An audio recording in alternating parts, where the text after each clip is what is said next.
வணக்கம். பிரச்சனை ரெண்டே வகை தாங்க. ஒன்று ரியல் ப்ராப்ளம், இன்னொன்று கிரியேட்டர் ப்ராப்ளம். அதாவது உண்மையான பிரச்சனை, உருவாக்கப்பட்ட பிரச்சனை. இந்த ரெண்டு பிரச்சனை தான் உலகத்தில் எல்லா மனுஷனுக்கும். உண்மையாக உங்களுக்கு ஒரு பிரச்சனைனா அதை தீர்க்கிறது ரொம்ப ஈஸி.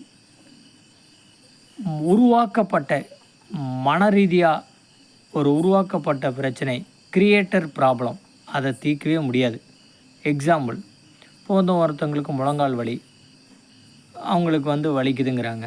அதை எப்படின்னா பண்ணலாம்?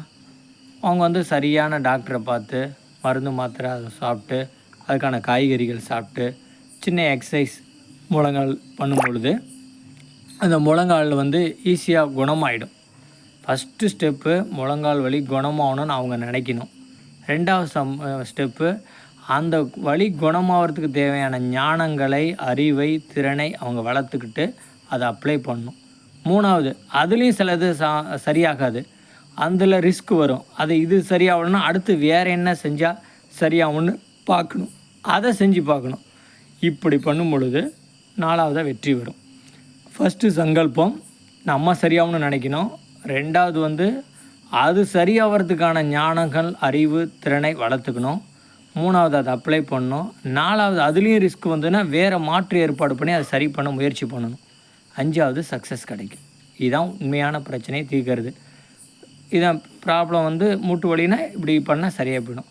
இதே இந்த மனசு எனக்கு யாருமே பார்த்துக்க ஆள் இல்லை, எனக்கு என்ன பண்ணாலும் சரியாகாது, நான் எவ்வளவோ வைத்தியம் பண்ணிட்டேன் எதுவும் சரியாகாது அப்படின்னு இவங்களா எனக்கு வயசாகிடுச்சு, என்னை பார்த்துக்கிறதுக்கு யாருமே என்னை ஆஸ்பத்திரியில் அழைச்சிட்டு போயிட்டு வைத்தியம் பார்க்க மாட்டாங்க, அப்படியே வைத்தியம் பார்த்தாலும் எனக்கு இனிமேல் இந்த வயசுக்கு மேலே குணமாகாது, எனக்கு எதாக இருந்தாலும் நல்லதே நடக்காது, என் தலையெழுத்து நான் எப்போவுமே அழுதுகிட்டு தான் இருக்கணும், கஷ்டப்பட்டுக்கிட்டு தான் இருக்கணும் அப்படின்னு சொல்லிக்கிட்டே இருப்பாங்க.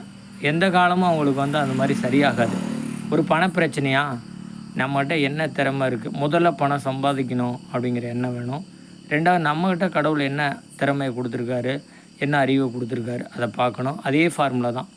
மூணாவது, அந்த திறமை எங்கே அப்ளை பண்ணுறது, அந்த திறமையை அங்கே அப்ளை பண்ணணும். அதில் ரிஸ்க் வரும். அதை வேறு கோணத்தில் இன்னும் அந்த திறமையை இன்னும் எப்படி அதிகப்படுத்தலாம், அதை நோக்கி பயணிக்கிறது. அடுத்தது ஸ்டெப் வெற்றி தான். இது பணப்பிரச்சனையாக இதை சம்பாதிக்கிறது தான். இது கிரியேட்டர் ஒரு உண்மையான பிரச்சனை, அதை தீர்க்கிற வழி தான். கிரியேட்டர் பிரச்சனைங்கிறது எனக்கு வேலை கிடைக்காது, எனக்கு எங்கே போனாலும் சம்பாதிக்க முடியாது, எனக்கு நேரம் சரியில்லை, அதுன்னு காரணம் சொல்கிறது. இது கிரியேட்டர் ப்ராப்ளம். உண்மையான பிரச்சனை